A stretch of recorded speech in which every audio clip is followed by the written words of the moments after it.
ہر چیز کو ایک شعلہ اللہ خدا ہو گیا، صلاۃ نماز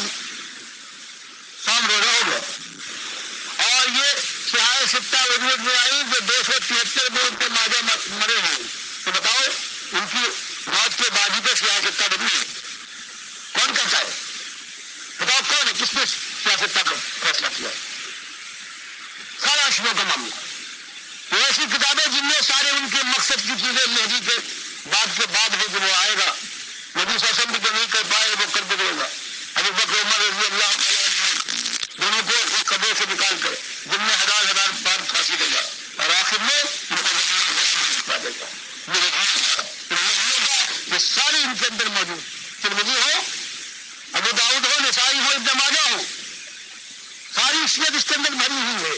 تو بخاری کو گرانے کے لیے ان ظالموں نے سیاہ ستہ کی ایک اصطلاح استعمال کی، تم نے ان سب کو داخل کر دیا۔ اب بخاری کی بات یا مسلم کی بات جو صحیح بات تھی اب اس کے مقابلے میں آ گیا، اور اگر کسی کو شک ہے تو بتاؤ کس نے کیا ہے؟ 273 میں ابن ماجہ کی وفات ہوئی ہے، اس کے بعد ہی تو 6 ابن ماجہ بھی شامل ہے، بتاؤ۔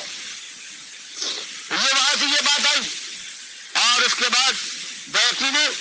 یہ بتا دیا کہ نبی صاحب خود کہتے ہیں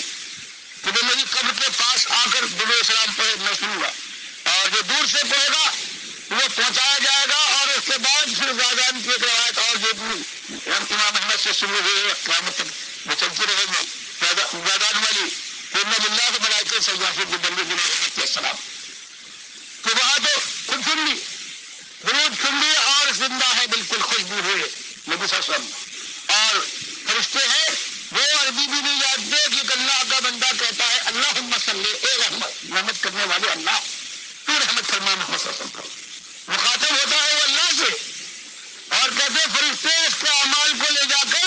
اللہ کے نبی سے ہم پیش کر دیتے، گویا اللہ کا ہاتھ بتا لیا، اور فرشتے عربی بھی نہیں جانتے، اللہ کے پاس لے جانے کی بجائے جو مالک فرمائے اللہ ترجع الامور،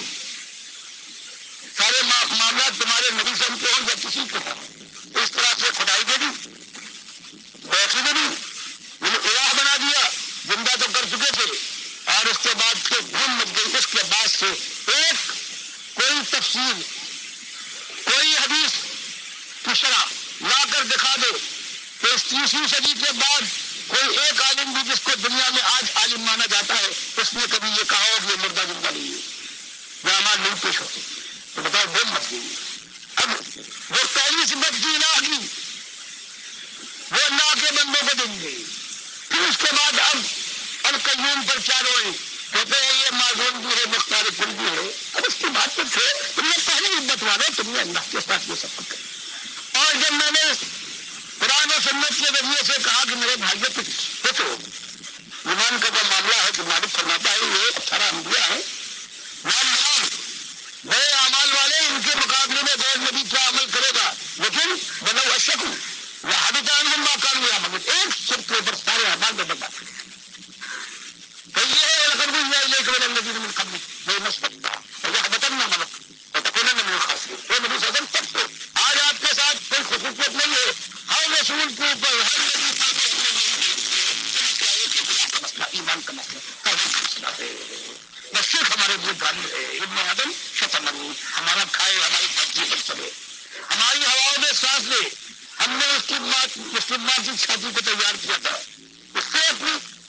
زندگی گھٹوں میں اس نے قوت بڑھائی تھی، اور آج یہ معاملہ ہے کہ وہ کہے کہ یہ بابا بھی ہے زندہ ہے، اللہ کے نبی سب بھی زندہ ہے، اور جا رہے ہو بھائی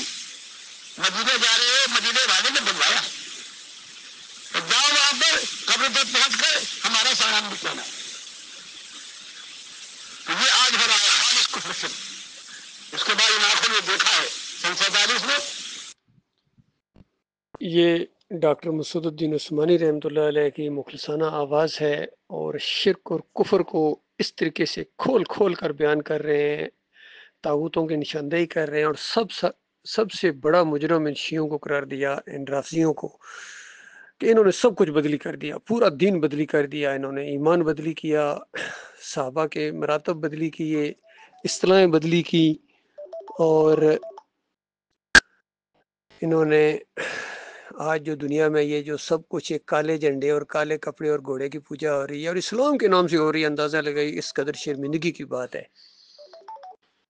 سب کچھ انہوں نے بدلی کر دیا، اور ان کے فرنٹ گارڈ ہیں جو انہی کی وکالت کرتے ہیں، چاہے وہ علی انجینئر ہو، تقی عثمانی ہو، طارق جمیل ہو، طاہر القادری ہو، جتنے بھی آج سارے لگے ہوئے ہیں، ڈاکٹر سرار کے بھی کلپس آتے ہیں، انہی کو سپورٹ کرتے ہیں، اندازہ لگائے، اور وہ دلیل کے طور پر پیش کرتے ہیں ان کو، اندازہ لگائیے ان سنیوں کو، یہ سنی ان سے بھی آگے ہو گئے گھوڑے کی پوجا میں، اور پھر یہ اپنا جب گھوڑا نکالیں گے 12 ربیع الاول کو تو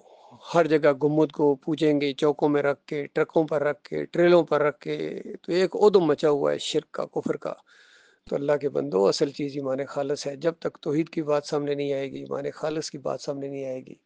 یہ سارے اندھیرے میں، ان مسلکوں میں ایک شمع روشن ہے۔ یہ ڈاکٹر مسعود الدین عثمانی رحمۃ اللہ علیہ نے جو ایمان عقیدے کی بات بالکل کھول کے بیان کی ہے، اور شرک کی جڑ کے اوپر تیشہ چلایا کہ یہ قبر پرستی، یہ جو احمد بن حنبل، ابن تیمیہ، ابن قیم کے ذریعے کہ روح واپس آ جاتی ہے، مردہ سنتا ہے، دیکھتا ہے، پہچانتا ہے، سارے بریلویوں کا، سارے دیوبندیوں کا، سارے اہل حدیثوں کا اور حنبلیوں کا اور سعودیوں کا یہی عقیدہ ہے کہ نبی علیہ السلام کی قبر میں روح واپس آ جاتی ہے، اور یہاں برزخ ہے کبھی کہتے ہیں، چاہے توصیف الرحمان ہو، چاہے یہ